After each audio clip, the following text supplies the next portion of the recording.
Tonight, for the first time in close to 2 decades, a man has been charged with attempting to assassinate the President of the United States. And the Tennessee Bureau of Investigation eventually declared it a case of murder. A Florida teen is accused of killing his parents with a hammer, hiding their bodies in a bedroom, then hosting a party at the crime scene. Violence in America. Is it getting worse? Welcome back. I'm Quinn Panganiban. According to a recent study done by the FBI, violent crimes in the U.S. since the 90s have, for the most part, gone down. 2010 has had the lowest statistics for violent crime since 1991. Yet with all these facts, people still feel as if violent crime is getting worse. Tennessee State University student Jade Ulmer shares what she thinks about the subject. I think it's getting more violent because of the media, especially songs. The media needs to stop publicizing bad images, like such as rappers and movies. They give up a bad image for society. They need to stop doing that because younger people look up to these adults, celebrities, whatever, and that's not good. According to a study done by the Media Awareness Network, violence in the media has increased over the years. In the study, they referenced a play from ancient Egypt that reenacted their god Osiris getting killed. After the play was shown, there was reported to be many murderers copying what was seen in the play. So does violent media have an effect on violent crime? People say that I'm a bad influence. Hasta la vista, baby. Man, please, please, please. The answer has been debated by many different researchers. University of Michigan professor L. Raoul Huesman says violent media does have an effect on violent crime. However, University of Toronto professor Jonathan Friedman says that watching violence neither produces violence in people nor desensitizes them to it. During Tennessee State University's annual homecoming, several violent occurrences broke out at the different events. The Battle of the Dorms event erupted in fistfights, forcing it to be shut down.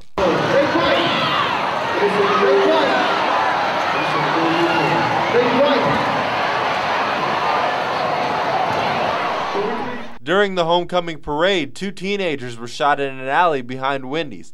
Metro Police Officer Eric Snyder says he is open for suggestions on how to keep these violent occurrences from happening at these events again. If you were to look behind me now, you see the event as it was supposed to be.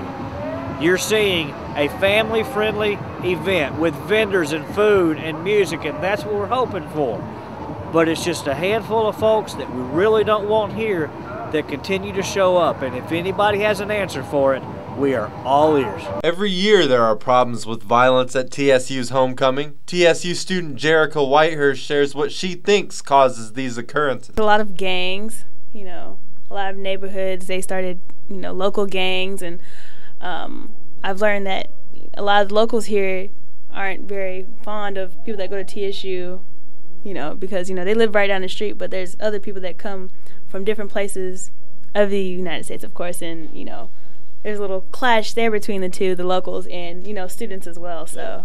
Students such as TSU freshman Takosha Rose share what they think about students fighting with other students. It is pitiful because, especially with the upperclassmen, it was a lot of upperclassmen fighting, and they should be an example to the freshmen, so, yeah, that was bad for them. It made them look bad, and it made us as freshmen not want to look up to them. And these events are from only one school in the state. Middle Tennessee State University student Ryan Washington shares his experiences with a recent shooting on campus and their campus security's poor response time to the shots. Nothing. There was nobody around. It took, 15, 20 minutes before the cops even came. University of Memphis has their own system to alert their students of violent crime. It's called the Tiger Text. U of M student Paul Whitehead shares the experiences he had with Tiger Text during an armed robbery on the U of M campus. Getting the Tiger Text at night is kind of nerve-wracking sometimes, but I guess it's a good service to have to know that something's going on. With all of these occurrences happening just recently, violence in schools is still considered a huge problem. In 2002, Michael Moore put out a documentary about the shooting at Columbine High School.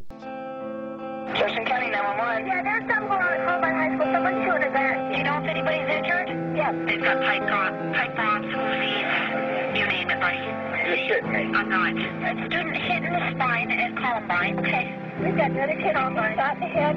He's shot in the head. Jefferson County Sheriff's Office. We have automatic weapons, okay? Yes. All right. Can you guys send lots and lots of paramedics? So he's still under an attack? Yes, sir. The school is still under attack. We got a couple kids out in the hall that are shot, so they're trying to get to them. Do not let anybody else in until we tell them to. Jefferson County 911. Hi, it's Izzy Povich at NBC News. Yes. We're calling about the school shooting. We're on the air live right now on MSNBC. Yes. Is that something you could just literally, I could patch you through to my control room and you could tell us on the air? Okay, I mean, literally, I can put you through right now. I understand that. Now they said he's gone to the library. He's in the building. Okay, he's gone to the library. He's in the building. Following this part of the documentary, Michael Moore then tells how the National Rifle Association held its meeting just miles away in Denver, Colorado, 10 days after the shooting. He then interviews former Columbine student and creator of cartoon South Park, Matt Stone, about the subject. Like when they had their convention in Colorado a week or whatever, the month after Columbine, yeah, that was just stupid. Just don't do that. I mean, of course you have the right to, but what are you doing, you know? That's just upsetting a whole city full of people. Why would you do that? So could more restrictive gun laws help reduce violent crime?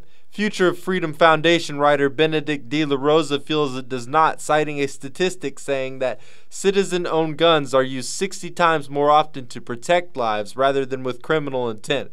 Michael Moore says he feels any type of non-hunting weapon or ammunition should not be sold to the public for fear of more shootings. He cites the Constitution gives us a right to bear arms, but the term arms could mean any type of weapon and should be restricted. There's a man with a gun over there telling me I got to beware. I think it's time we stop, children, what's that sound? Everybody look what's going down.